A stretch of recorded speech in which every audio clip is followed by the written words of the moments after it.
if anyone says that so-and-so candidate is God, if this candidate fits in this 4-line definition, we Muslims have got no objection in accepting that candidate as God.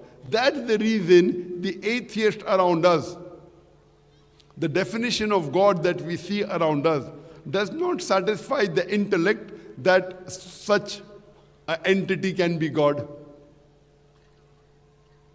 The moment you explain to an atheist the correct concept of God, there are high chances that he or she will accept in this Almighty God.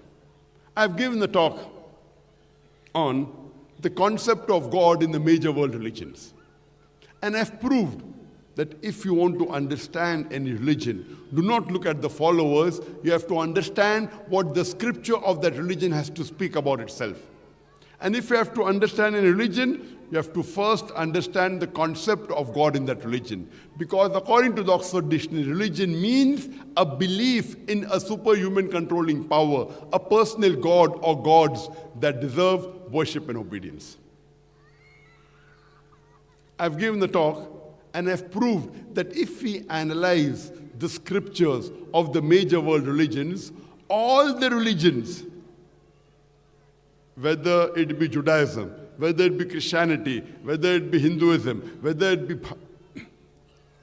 Parsiism, whether it be Sikhism, all these religions, in the scriptures, they say that God is one, who has got no image, and idol worship is prohibited. It says that this Almighty God has got no children. He has got no parents.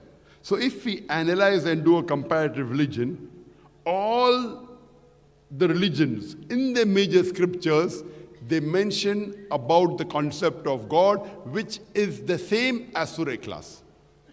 So anyone who believes in religion and believes in the concept of God will have to agree with the correct concept of God mentioned in Surah Ikhlas.